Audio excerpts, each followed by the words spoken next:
Chapter 1। अगला last topic हम लोग क्या पढ़े थे? वैद्युत द्विध्रुव के कारण किसी बिंदु पर वैद्युत क्षेत्र निकाल लिए थे ना। क्या निकला था? 1/4πε0 p/r का क्यूब अंडर रूट में 3 cos स्क्वायर थीटा प्लस 1, ये था ना। उसके बाद हम इस पर विशेष स्थितियां निकाले थे। थीटा इज इक्वल टू 0 मतलब अक्षीय स्थिति, 90 डिग्री मतलब निरक्षीय स्थिति। क्योंकि अक्ष पर रहता है मतलब अक्षीय, निरक्ष पर यानी कि 90 डिग्री लंबवत पर रहेगा मतलब निरक्षीय स्थिति। ये कंप्लीट था। अब अगला टॉपिक करो, एक समान विद्युत क्षेत्र में स्थित द्विध्रुव पर बल युग्म। एक समान, अरे मेरा राइटिंग आज मस्त बन रहा है ना। क्षेत्र में स्थित द्विध्रुव पर बल युग्म, द्विध्रुव पर बल युग्म। ये इसी टॉपिक को मैं एक दिन दिया था 11th क्लास में पढ़ कर आए हो, थोड़ा सा यहाँ भी पढ़ कर आना करके भूल गए। चलो बनाए। इसका ना वेक्टर एनालिसिस पिछले साल चैप्टर था, उसी में किए हो सदिश विश्लेषण में। इसका डायग्राम पहले बना देता हूँ। विद्युत क्षेत्र पढ़ाया था ना। ये मान लेते हैं कोई एक विद्युत क्षेत्र है। विद्युत क्षेत्र को बताओ किससे दर्शाते हो? ई से। तो ये हो गया ई वेक्टर। ई वेक्टर, ठीक। अब इस पर बना दो एक द्विध्रुव आघूर्ण, वैद्युत द्विध्रुव।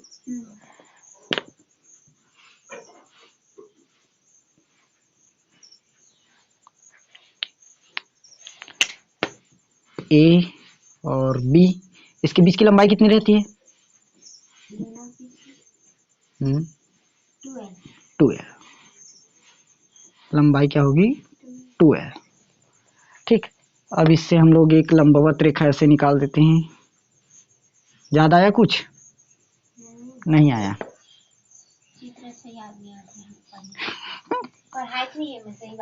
नहीं पढ़ा है? चलो कोई बात नहीं। ये हो गया क्यू ई और ये minus Q E, Q E और माइनस क्यू ई। ये प्लस क्यू और माइनस क्यू आवेश से मिलकर बना रहेगा। ये हमारा वेक्टर हो गया। चित्र खत्म बस। नीचे चित्र का नाम लिख देना, वैद्युत क्षेत्र में स्थित द्विध्रुव पर बल युग्म। बल युग्म लगाना है। देखना क्या होगा। हमें जो वैद्युत ध्रुव है इसको घुमाना है, बस घुमाना है कोई भी दिशा में। अभी इसके बारे में आप पढ़ेंगे पूरा। देखो थ्योरी सेम है, जैसे पहले लिखे हैं वैसी है, कुछ नहीं बदलेगा ना। प्लस क्यू ई और माइनस क्यू ई लिखिए। चलो माना ए बी क्या है? एक वैद्युत द्विध्रुव जिसके बीच की लंबाई 2l है। ये कहाँ रखा हुआ है? एक विद्युत क्षेत्र में रखा है। ये ई वेक्टर मतलब वैद्युत क्षेत्र। माना ए बी एक वैद्युत द्विध्रुव है जिसके बीच की लंबाई 2l है। ये वैद्युत क्षेत्र में रखा हुआ है, ठीक।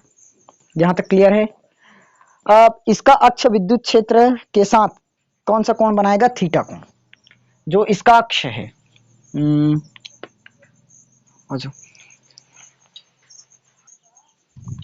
देखो इसका जो अक्ष है ये वाला वैद्युत क्षेत्र के कौन सा कोण बनाएगा?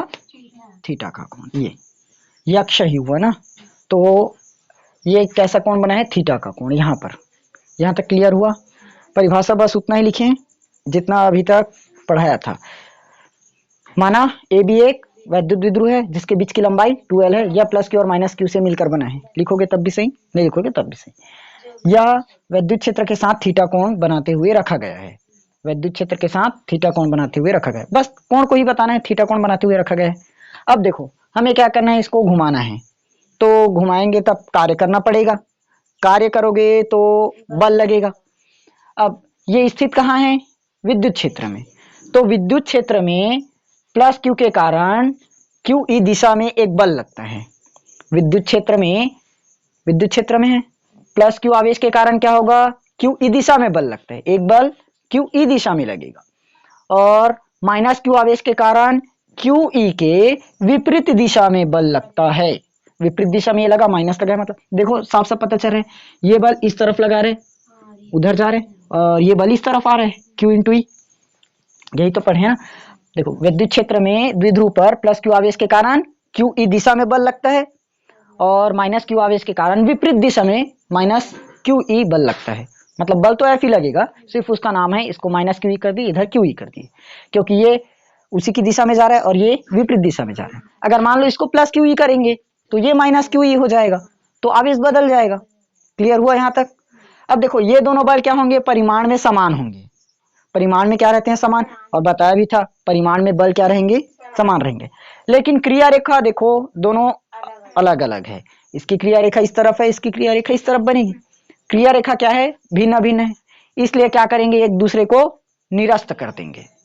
इसी को कहते हैं प्रत्यानयन बल। अब याद आया? कुछ नहीं आया होगा, यही कहलाता है प्रत्यानयन बल। देखो विद्युत क्षेत्र में द्विध्रुव पर प्लस Q आवेश के कारण QE दिशा में बल लगता है, माइनस Q आवेश के कारण QE के विपरीत दिशा में बल लगता है।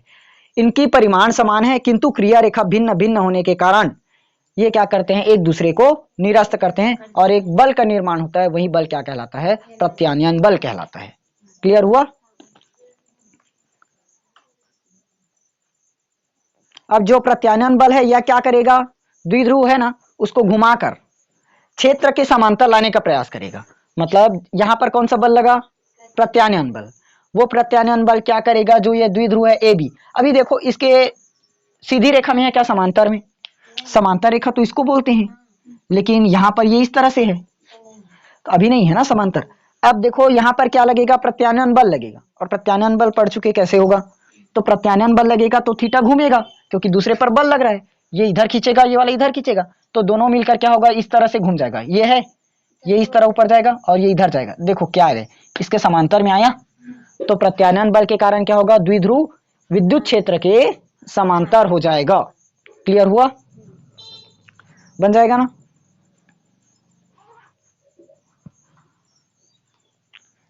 हाँ, प्रत्यानयन बल को किससे दर्शाओगे, टाउ। टाउ याद है? नहीं, ये टाउ ही है, भूल गए हो पूरा पिछले साल का, थोड़ा भी याद नहीं है। चलो एक बार थ्योरी और बता रहा हूं, ध्यान से सुनना लास्ट बार। माना AB एक वैद्युत द्विध्रुव है, इसके बीच की लंबाई 2L है, जो वैद्युत क्षेत्र में थीटा कोण बनाते हुए रखा गया है। ठीक, इतना लिखोगे तब भी सही है, थ्योरी बनना चाहिए। AB एक वैद्युत द्विध्रुव है जिसके बीच की लंबाई 2L है, वैद्युत क्षेत्र में थीटा कोण बनाते हुए रखा गया है। क्लियर है? अब थ्योरी बढ़ाना चाहते हो तो लिख दो, प्लस की और माइनस की वाज से मिलकर बना है करके, हो गया। फिर उसके बाद क्या लिखे, विद्युत क्षेत्र में प्लस Q आवेश के कारण QE दिशा में बल लगता है, तथा माइनस Q आवेश के कारण QE दिशा के विपरीत दिशा में एक बल लगता है। ये दोनों बल परिमाण में समान होते हैं, लेकिन क्रिया रेखा भिन्न भिन्न होने के कारण क्या करते हैं, एक दूसरे को निरस्त कर देते हैं, जिसके कारण से एक बल का निर्माण होता है। और ये बल क्या करेगा, क्या करेगा, जो द्विध्रुव को विद्युत क्षेत्र के समांतर लाने का प्रयास करता है। विद्युत द्विध्रुव को विद्युत क्षेत्र के समांतर लाएगा। ये इस तरह से अभिलंबवत में थीटा घूम जाएगा तो क्या होगा, समांतर ला देगा। जैसा थ्योरी बनेगा वैसे बना लेना अपने हिसाब से। तो विद्युत द्विध्रुव को विद्युत क्षेत्र में समांतर लाने का प्रयास करता है, यही बल क्या कहलाएगा, प्रत्यानयन बल। इसे टाउ से प्रदर्शित करते हैं। थ्योरी लिख लोगे या लिखाना पड़ेगा इस बार, बताओ बताओ। चलो ऐसे ही बोलकर दिखाओ तो तब समझ में आ जाएगा कि कहाँ अटके हो। यहाँ तक तो क्लियर है। AB क्या है, वैद्युत द्विध्रुव, बीच की लंबाई 2L, फिर थीटा कोण बनाते हुए रखा गया है विद्युत क्षेत्र में। फिर पैराग्राफ चेंज करके लिखना है, वहां से क्या लिखेंगे, विद्युत क्षेत्र में प्लस Q के कारण QE दिशा में बल लगता है, माइनस Q आवेश के कारण QE के विपरीत दिशा में बल लगता है। दोनों बल परिमाण में समान है, लेकिन क्रिया रेखा भिन्न भिन्न है, इसलिए एक दूसरे को निरस्त कर देंगे। जो क्या करेगा, विद्युत द्विध्रुव को विद्युत क्षेत्र के समांतर लाने का प्रयास करता है। क्लियर हुआ? लिख लोगे। चलो पहले ना इसका डेरिवेशन निकाल देते हैं, उसके बाद जहां अटकोगे मैं थ्योरी बता दूंगा। हमें क्या निकालना है, देखो बल युग्म आघूर्ण, बल युग्म आघूर्ण, ये बल युग्म आघूर्ण। फॉर्मूला क्या है? एक बल गुणित बल युग्म की भुजा, एक बल गुणित बल युग्म की भुजा, ये बल युग्म होगा ना, एक भुजा कोई भी ले सकते हो। तो बल युग्म आघूर्ण को किससे दर्शाए हो बताओ तो? टाउ, ये हो गया टाउ। सी करना और ऐसे लाइन खींच देना। एक बल, कोई भी बल ले लो, प्लस वाला ले लो, क्यू ई, परिमाण में समान होगा इसीलिए क्यू ई ही लेना। उसके बाद बल युग्म की भुजा, इसकी भुजा ए सी, ये ए वही लाइन होगा ना। ये हम लोगों ने द्विध्रुव को थोड़ा सजाने के लिए ऐसे बना दिया, नहीं तो इसी तो बनाते हैं, ए बी एक वैद्युत द्विध्रुव है करके। तो यहाँ ए और ये बी, तो क्या होगा? ए सी, ए सी। यहां तक समझ में आया? इसको नाम दो इक्वेशन नंबर फर्स्ट। क्लियर है? अब बताओ, एक फॉर्मूला लगा सकते हैं। यहाँ पर कोई त्रिभुज दिख रहा होगा, देखो बी सी ए या ए बी सी, कोण को बीच में ही रखते हैं ना, ए बी सी। तो त्रिभुज ए बी सी में क्या लगेगा? पाइथागोरस प्रमेय से। वैद्युत क्षेत्र रेखा पढ़ाना भूल गया था ना बीच में, पढ़ेंगे। चलो, पाइथागोरस प्रमेय बताओ। कर्ण का वर्ग बराबर, हाँ, आधार का वर्ग प्लस लंब का वर्ग। कर्ण कौन सा होगा यहाँ पर? कर्ण कौन सा होगा? एसी। एक मिनट, हमें एसी की लंबाई तो पता है क्या? एसी की लंबाई पता है? नहीं पता। ए बी की लंबाई पता है ना। पाइथागोरस प्रमेय नहीं लगेगा, गलती हो गया यहाँ। पाइथागोरस प्रमेय मत लगाओ, कहाँ से पाइथागोरस प्रमेय निकालेंगे, उसकी जरूरत ही नहीं है। देखो पाइथागोरस प्रमेय में भी निकल जाएगा शायद। ए सी, यहां से साइन थीटा का फॉर्मूला लगा दो। साइन थीटा का फॉर्मूला क्या है? बताया था एक दिन, लाल बट्टे कक्का वाला, याद होगा तो। अच्छा, हाँ। लंब बटे कर्ण, लंब बटे में कर्ण, यह है। अब बताओ यहाँ पर लंब कौन सा होगा? थीटा के जस्ट सामने वाला क्या रहता है? कर्ण रहता है। वाह, लंब। ये थीटा के सामने वाला लंब रहता है ए सी, ए सी। बटे में कर्ण क्या होगा? जो लंबी भुजा रहती है वो क्या है? ए बी, ये लो ए बी। यहां से बताओ ए सी का मान निकल सकता है क्या? ए सी बराबर क्या निकलेगा? वाह, A B into sine theta. देखो ना, ए बी को इधर लेकर आओ ना, तो निकल तो गया। ए बी इंटू में sine theta, A B into sine theta. अब इसको नाम दो इक्वेशन नंबर सेकंड। देखो समीकरण एक में हम समीकरण दो का मान रख सकते हैं, रख सकते हैं, रखो। समीकरण एक में क्या करोगे? समीकरण दो का मान रखने पर सेम ऐसे ही लिखना, नहीं तो यहां से स्टार्ट करके इधर मत स्टार्ट करना, ठीक है? रखें। देखो ए सी कहाँ, हाँ टाउ, क्यू ई का क्यू ई रहेगा इंटू ए सी की जगह A B into sine theta, A B into में साइन थीटा। ये बताओ ए बी की लंबाई हमें पता है कि नहीं है? है। क्या है? 2l, 2l। यहां से वैल्यू पुट करो, चूंकि ए बी बराबर 2l, ये है। तो tau is equal to Q E, A B की जगह 2l और साइन थीटा, साइन थीटा आया। अब फॉर्मूला बताया था, चलो फॉर्मूला बोलता हूँ, एक डेरिवेशन पढ़े थे वैद्युत द्विध्रुव आघूर्ण। P बराबर क्या होता है? अच्छा, मतलब कि क्यू नाम। हाँ देखो, इसको ऐसे कर सकते हैं, 2l इंटू क्यू, क्या बचा? ई साइन थीटा, ई साइन थीटा। अब इसको चित्र बना लियो क्या? बनाओ। एक लाइन बस बचा है, इस चित्र को मिटा देता हूँ।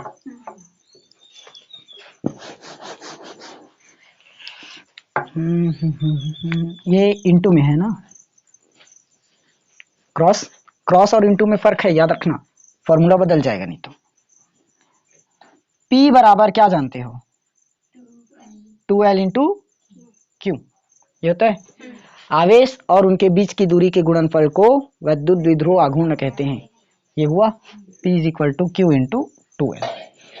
तो यहां से टाउ बराबर क्या लिख सकते हैं?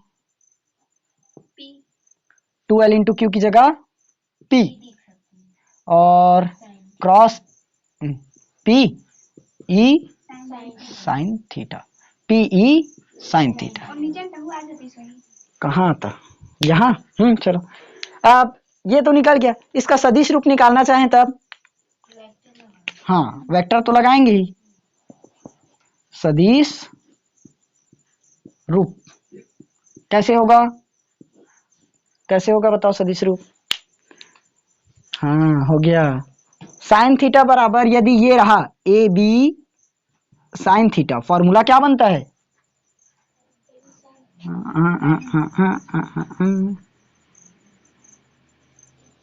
ये vector cross B vector basic class में भी कराया था एक दिन। और इसी की जगह ये रहा तो A B cos theta, A vector into B का वेक्टर, ये रहता है। याद नहीं किए हो मतलब, साफ है, बता नहीं पा रहे तो याद नहीं है। चलो यहां बताओ तो रख कर क्या होगा? Tau vector is equal to P vector E vector, cross में कि इंटू में? क्रॉस, ये लो, वाह, साइन है तो ये वाला लगेगा, कॉस रहता तो ये लग जाता। समझ आया? इसलिए इसको कई बार बता रहा था, ध्यान नहीं दिए हो। अब निकालें हमें इसकी विशेष स्थितियां। चलो थ्योरी पहले लिखोगे क्या? माना ए बी एक वैद्युत द्विध्रुव आघूर्ण है, चित्र तो मिटा दिया हूं। माना ए बी एक वैद्युत द्विध्रुव आघूर्ण है, छोड़ना थ्योरी, यस। चलो main P E sine theta निकला, देखो साइन थीटा आया कि नहीं आया? आया। इसके पहले कॉस थीटा था, तो हम लोग विशेष स्थितियां निकाले। जहां पर भी हमें ये वैल्यू मिलेगा साइन थीटा या कॉस थीटा, हमें क्या निकालना रहेगा? विशेष स्थितियां। मिटाऊं?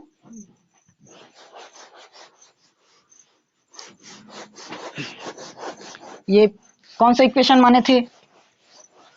तीसरा बनता क्या, या दूसरा? तीसरा, कौन सा?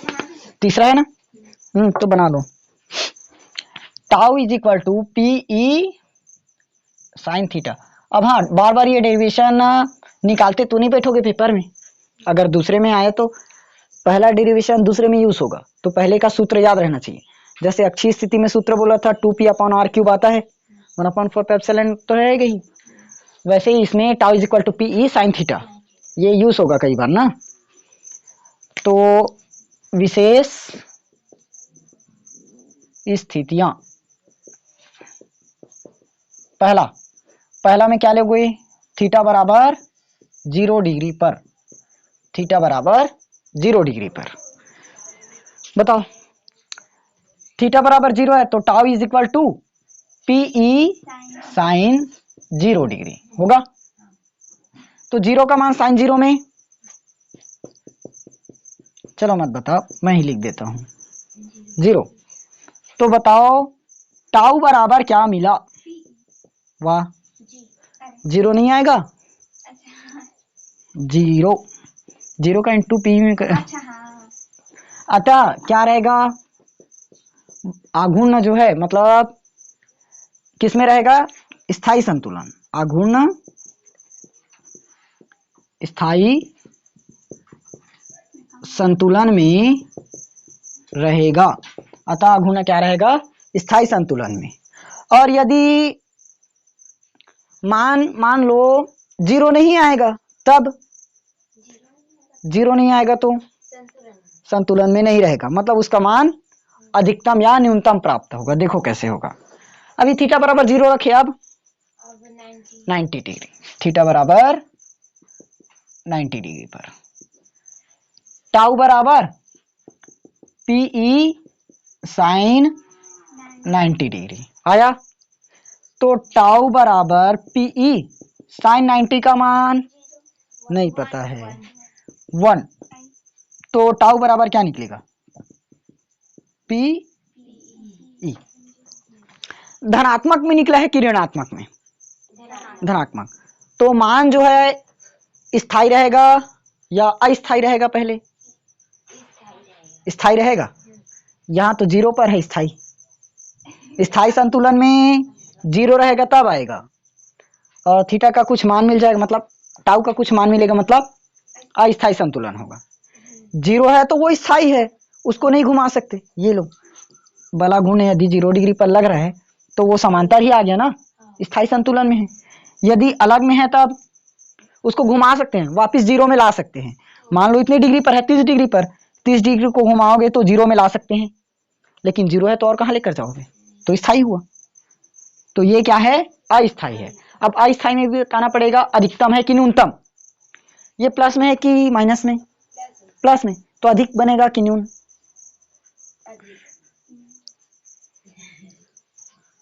बताओ जल्दी।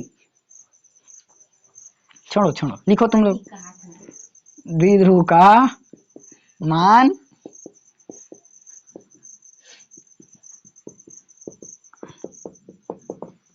अधिकतम होगा। +5 ज्यादा है कि -4 ज्यादा है? +5 ज्यादा है कि -5 ज्यादा है? +5 को ज्यादा बोलते हैं ना। और 0 बड़ी है कि -1 बड़ी है? नहीं, 0 हाँ 0 बड़ी है। ये दूसरा हुआ। अब तीसरा में तुम तो लिखने पर ध्यान देते हो एकदम। तीसरा में बताओ। कहाँ बोला? अभी तो कब बोला लिख करके? प्रूव है तीसरा। हाँ तीसरा में बताओ। थीटा बराबर 180 अंश। याद रखना 0 का मेल कहाँ खाता है? 180 पर। इस तरह से बनाते हैं 0 30 फिर 45 60 90, इधर और मिलता है 120 135 180। तो 180 कहाँ पर मिलेगा? लास्ट में। ठीक। तो 180 मतलब 0 डिग्री पर जितना वैल्यू रहता है उतना वैल्यू 180 डिग्री पर भी रहेगा। तो 0 डिग्री पर कितना मिला था देखो तो 0, तो 180 पर भी 0, मतलब टाउ बराबर 0 आया। इसमें भी बताओ अब क्या रहेगा? स्थायी संतुलन होगा। ठीक, इसमें भी क्या रहेगा? स्थायी संतुलन रहेगा। ये लो हो गया, टॉपिक खत्म। अगला टॉपिक कल। नमस्ते।